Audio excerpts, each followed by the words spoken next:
Asterisk the small town of Ridge Valley was not the kind of place where millionaires showed up. Dusty pickup trucks, well-worn boots, and slow mornings were more familiar sights than silk shirts or chrome watches. So when the sleek, glossy sports car rolled into Carter's auto garage, every head turned. Asterisk Bree Carter didn't look up right away. She was under a lifted truck, greased on her hands, her boots tapping the ground to an old country song humming from the radio. She had grown up in this garage, the mechanic's daughter who could identify an engine problem by sound before she could legally drive. Her father trusted her with every repair, and the town trusted her father. Asterisk but the man stepping out of the sports car didn't look like someone who trusted mechanics. Asterisk he wore a tailored jacket, dark glasses, and an expression like he was doing the whole world a favor by simply showing up. He flashed a bright, artificial smile as Bree slid out from under the truck. Asterisk, you the mechanic? He asked, voice smooth but condescending.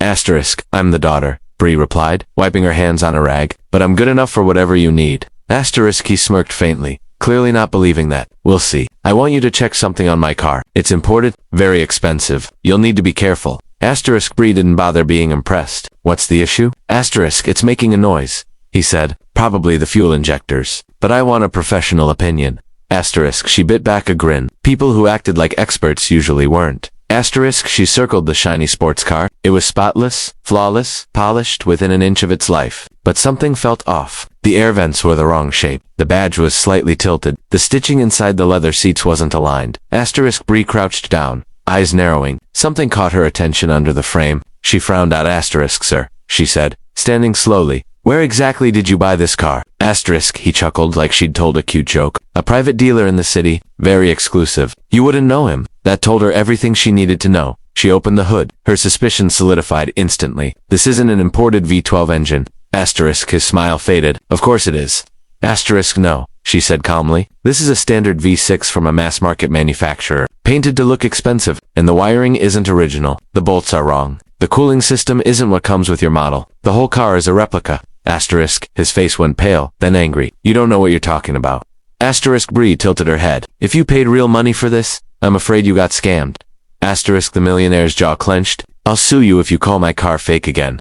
Asterisk, go ahead, Bree said, wiping her hands again, but the truth won't change. Asterisk her father stepped out of the office. Everything all right out here? Asterisk the millionaire pointed aggressively at Bree. Your daughter is accusing me of driving a fake luxury car. Asterisk her father raised an eyebrow. Is she wrong? Asterisk Bree simply walked back to the car, popped a small panel open with a flick of her wrist, and pulled out a cheap imported part, the kind that didn't belong anywhere near a luxury vehicle. Asterisk this piece costs $20, she said. A real one costs thousands. Someone put this here because they thought you'd never open the car. The millionaire stared at the part like it had personally betrayed him. How could this happen? He muttered, voice cracking for the first time. Asterisk Bree softened slightly. Some dealers prey on people who want status more than quality. They take a cheap car, modify the exterior, fake the badge, repaint the interior, and charge a fortune. Asterisk he sank against the car, suddenly looking smaller, less polished, less sure of himself. I paid so much money, he whispered. I wanted something real. Asterisk Bree leaned against the fender. Real isn't about the price tag.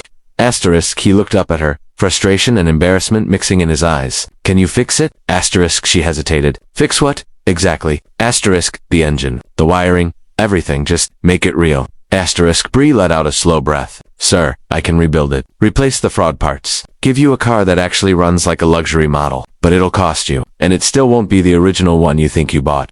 Asterisk, he nodded. Do whatever it takes. I'm trusting you. Asterisk that surprised her. 10 minutes ago, he'd barely trusted her to breathe near his car. Asterisk as she worked. The millionaire hovered awkwardly, asking questions he probably should have known if he truly cared about cars. After a while, he stopped talking and simply watched. There was something humbling about seeing Bree handle tools with confidence, diagnosing problems without hesitation, moving with certainty born from years in the garage. Asterisk, you really know what you're doing, he said quietly. Asterisk she didn't look up. I told you, I grew up here.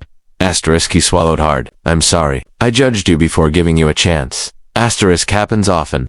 Asterisk he leaned on a workbench. People judge me too. They think money makes me confident, but sometimes it just makes me an easy target. Asterisk Bree tightened a bolt. Fake things always fall apart. Real things hold. Asterisk he nodded slowly. You're right. Asterisk when she finished, she stepped back, wiping sweat from her forehead. Your car runs safely now. Not like a luxury model yet, but at least it's honest. Asterisk he nodded again, but this time with gratitude. Thank you, really. Asterisk as he reached for his wallet. Bree raised her hand. Pay for the parts. Not for the truth. Asterisk, his reaction said everything. He looked at her with genuine respect, the kind you couldn't buy. The kind that wasn't wrapped in chrome or leather. Asterisk, I'll be back, he said. Next time, not with a fake car, or a fake attitude. Asterisk, she smirked. I'll hold you to that. Asterisk, and as he drove away, the engine humming honestly for the first time, half the town watched him go, not because of the car he drove, but because of how he looked, leaving humbled, grateful, and just a bit wiser, all thanks to the mechanic's daughter.